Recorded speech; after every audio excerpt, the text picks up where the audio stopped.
Time use is here, and please ask question related to PSL and Peshawar Zalmi, please, and raise your hand for the question. Thank you. करो अस्सलाम साइम वालेकुम फ़ाकरोज़ जियो news से Saim top three अगर पेशावर ज़ल्मी का देखें तो आप मोहम्मद हारिस और बाबर आजम जो बन रहे हैं, आप तीनों ही ऐसे प्लेयर हैं जो वन डाउन भी खेलते हैं और ओपन भी जो है वो कर लेते हैं। माइंडसेट क्या और क्या प्लान बनाए कि तीन आपका आप बाबर एंड हारिस ये जो टॉप थ्री बन रहा है?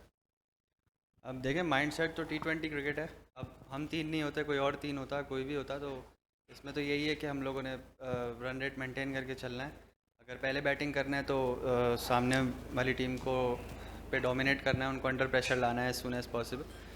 तो ये तो चीज़ T20 क्रिकेट में ज़रूरी है कि आपको अटैकिंग क्रिकेट खेलनी है, भले शुरू में जल्दी आउट हो जाए या ना हो।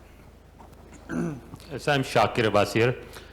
एक बड़े सेटबैक के बाद आप वापस आ रहे थे, आते ही आपने एक ज़बरदस्त इनिंग्स खेली।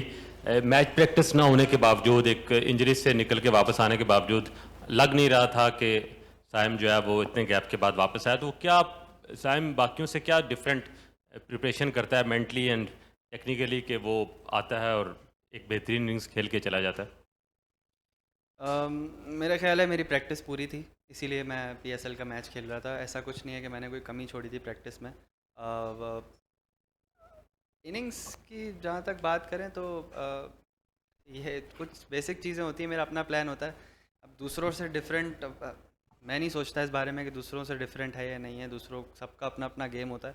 बट मेरी कुछ अपनी चीज़ें हैं, बेसिक चीज़ें, जो मेरा मेंटल प्लान होता है, टैक्टिकल प्लान होता है, एंड गेम से पहले जो मेरा जो शेप मैंने अपना तैयार करना होता है बैटिंग का, वो सब करके एंड देन मैच में जस्ट इंजॉय करता हूँ। मैं कोई और चीज़ नहीं सोचता। सैम, कल के मैच में हमने देखा कि इस्लामाबाद यूनाइटेड के स्पिनर ने भी बड़ी अच्छी बॉलिंग की। आज कोयटा के स्पिनर ने बहुत अच्छी बॉलिंग की। इवन सुफियान मुकीम को पहले ओवर में 22 रन बने और फिर उन्होंने भी बड़ी अच्छी बॉलिंग की। आप नहीं समझते कि अगर एक स्पिनर आपके पास और होता, और स्पेशली मेहरान मुमताज़, क्योंकि बड़ा इफेक्टिव है नए बॉल के साथ भी, और पिछले सीजन में भी उसने बड़ी अच्छी बॉलिंग की है। और दूसरा, आप इंडिया की वर्कर्स के बारे में थोड़ा सा बताएं कि आपने बड़े रन किए यहाँ पे, आपका हाईएस्ट 88 भी यहाँ पे है, तो इसके बारे में थोड़ा। आई थिंक पिछले जितने भी PSL के एडिशंस होते रहे, उस वक्त थोड़ा सा वेदर में फ़र्क था, और अभी जिस तरह का वेदर है, थोड़ी ड्राई पिचेस हमको मिलेंगी। और बट ये है कि ये डे का मैच था, और टूर्नामेंट में सिर्फ 2 ही डे के मैच हैं एंड बाकी सारे नाइट के मैच हैं। तो हम देख सकते हैं कि शायद नाइट में पिचेस बेहतर हों, but as the tournament goes on बीच में शायद पिचेस यूज़ हो के वो स्लो हमें मिल सकती हैं, इस तरह की हम एक्सपेक्ट कर सकते हैं। But still credit goes to Quetta, उन्होंने बहुत अच्छा खेला। 200 प्लस रन किए ऐसी विकेट पे, आसान नहीं था करना। एंड चेजिंग में जिस तरह विकेट आई थिंक और स्लो हो गई थी, but they executed very well in the bowling, और हम जिस तरह से नहीं बना सके, but we can expect in future also कि इस तरह की पिचेस मिल सकती हैं हमें। अस्सलाम वालेकुम साइम, अबू बकर तार from Cricwick. Saim, toss के डिसीजन को किस तरह रेट करेंगे कि सम हो मिसकैलकुलेट तो नहीं किया? जिस तरह के हमने देखे उन्होंने 200 पहली इनिंग्स में लगाया, तो आपने बाद में चेज़ करने में बिल्कुल भी आसानी नहीं थी। प्लस ज़ल्मी की जो बॉलिंग पिछले 1-2 साल से स्ट्रगल कर रही है, 240 भी चेज़ करवाया लास्ट सीज़न, तो अभी फिर 200 कंसीड किया। सम हो, आप समझते हैं कि कुछ ना कुछ वीकनेसेस हैं अभी भी? आई थिंक कोचेस को ये चीज़ नज़र आ रही होगी कि हमारे में क्या वीकनेसेस हैं या क्या हमारी स्ट्रेंथ्स हैं, उसके मुताबिक ही वो टीम बना रहे हैं। एंड जहाँ तक आपने चेस की बात की कि हम लोग लाइक टॉस की आपने जहाँ तक बात की, तो आई थिंक वो डिसीजन कुछ सोच के ही लिया गया था। और आप जहाँ तक देखें तो शॉट्स तो लगे हैं, छक्के भी लगे हैं, बाउंड्रीज लगी हैं। तो आई थिंक हमारी एग्जीक्यूशन में कमी थी, उस चीज़ को हम देखेंगे, सीखेंगे, एंड ये जिस तरह मैच आ रहे हैं इसमें से चीज़ें लर्न करने की कोशिश करेंगे, तो फिर आगे ताकि हमें फ़ायदा हो। साहिब, दिस इज़ जाहिद फ़ारूक मलिक, समा टीवी। आपने कहा कि वो बहुत अच्छा खेले, लग रहा है उनके 3 ओवर थे 216, आपकी भी 50 लगा दे तो 4 प्लेयर इतना स्कोर कर सकते हैं, तो वो अच्छा खेले कि 5-0 पे आपके गए हैं, आप अच्छा नहीं खेले? क्योंकि नज़र तो यही आ रहा है कि 7 प्लेयर अगर डबल फिगर क्रॉस नहीं करते, उनमें से 5-0 पे आउट होते हैं, तो वो तो अच्छा खेलेंगे, लेकिन आप भी तो बुरा खेले हैं। टर्निंग पॉइंट आप क्या समझते हैं मैच का, क्या था? बाबर का आउट होना या तसलसल के साथ विकेटें गिरना? आप सही कह रहे हैं, हम भी बुरा खेले हैं, वो भी अच्छा खेले हैं।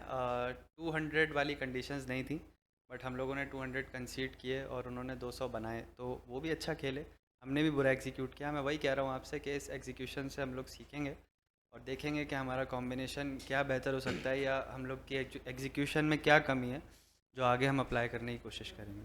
कोशिश की आपने, एक अरसे के बाद आप क्रिकेट में वापस आए, तो टीममेट के साथ एडजस्टमेंट प्रॉब्लम तो नहीं हुई? प्रॉब्लम क्यों होगी सर? ये तो नज़र आ रही थी कि आप एक एंड पे खड़े हैं, बाकी जा रहे हैं। नहीं सर, वो शायद आपका नज़रिया हो सकता है, बट आई डोंट थिंक ऐसी कोई बात थी। Time is very short. Please ask question very short. Please, thank you. Saim, जब आप और बाबर आजम बैटिंग कर रहे थे, आप ओपन आए तो मोहम्मद आमिर आप बॉलिंग करवा रहे थे, पहली बॉल के ऊपर आप बीट हुए तो उन्होंने आपको आके कुछ इशारा सा किया, फिर 2-3 दफ़ा ओवर के अंदर आके वो कुछ बात कर रहे थे, जैसे फील हो रहा था कुछ एग्रेशन दिखा रहे हैं आपको, क्या बातचीत चल रही थी उस टाइम, वो ज़रा शेयर करिए। सर ये अगर मैं ना बताऊं तो जस्ट कमेंट्स पास होते रहते हैं कि बॉलर बोलता है कि मारो, बैट्समैन बोलता है कि बॉल करो, बॉल तेज़ करके दिखाओ, ये वो, तो ये सब चलता रहता है, पास होते रहते हैं कमेंट्स, बट नथिंग सीरियस।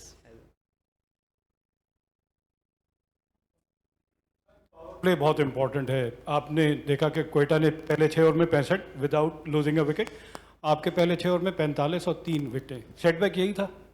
जी बिल्कुल, पावर प्ले और ऐसे ऐसे बड़े चेजेस में स्टार्ट में जो डोमिनेशन होती है, जो इम्पैक्ट डाला जाता है, दूसरी टीम को अंडर प्रेशर किया जाता है, तो स्टार्ट में 6 ओवर बहुत ज़रूरी होते हैं। जो टर्निंग पॉइंट तो नहीं कह सकते, बट यस हम लोग वो फ्लो नहीं पकड़ पाए जो 200 के रन्स में। फ्लो पकड़ना चाहिए हमको, जिस तरह से डोमिनेट करना चाहिए। जी जी बिल्कुल, तो they bowled well and we didn't execute well. Sohail from Daily Pakistan.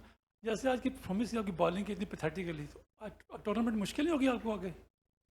Sir अभी पहला मैच हुआ है एंड आई थिंक काफ़ी लंबा टूर्नामेंट है और इस तरह के अप्स एंड डाउन्स होते रहते हैं। कभी भी ऐसा नहीं होता कि 10 मैचेस का टूर्नामेंट है तो 10 में 10 टीम अच्छा खेले या 10 में 8 अच्छा खेले, 2 बुरा, तो इस तरह होता रहता है। कभी बहुत बुरा खेलती है टीम, कभी बहुत अच्छा खेलती है। तो आप देखेंगे कि आगे इस तरह की परफॉर्मेंसेस भी होंगी कि बहुत अच्छी भी होंगी, बुरी भी होंगी। ये टूर्नामेंट में अप डाउन चलता रहता है।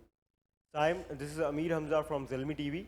मेरा सवाल आपसे ये है कि डैरन सैमी जो है इस बार वो हेड कोच नहीं है और कोचिंग स्टाफ एक नया आया है, तो आपको लग रहा है कि वो भी वजह हो सकती है कि टीम जो है ओवरऑल रीशफल भी हुई है, कोचिंग स्टाफ भी चेंज हुआ है? Do you think that is also one of the factors for today's result? नहीं, अब खेलना तो अंदर प्लेयर्स ने है, अब ऐसा तो नहीं कह सकते कि कोई कोच नहीं आया तो उसकी वजह से हम मैच हार गए। एंड आई थिंक ये थोड़ी सी ओवर एग्जैजरेशन कम होनी चाहिए। अभी सिर्फ पहला मैच हुआ है और इतने मैच बाकी हैं टूर्नामेंट में, तो जब आई थिंक जब अच्छे मैचेस होंगे तब हम उनको भी नहीं भूलेंगे, उसमें से भी हम अपनी गलतियां निकालेंगे। जब हम लोग अच्छा खेलेंगे ना, उसमें से भी हम देखेंगे क्या गलतियां की हैं और इसमें से भी हम देखेंगे क्या गलतियां की हैं। तो ये अप्स एंड डाउन्स चलते हैं एंड कोचेस चेंज होने से इतना फ़र्क नहीं पड़ता है बिल्कुल, बट एनवायरनमेंट वही है। Still we are gel and we are enjoying the cricket, we are enjoying it together and hopefully आगे टूर्नामेंट में बहुत अच्छा खेलेंगे हम। Thank you everyone. I hope. ठीक है, क्या खाया था?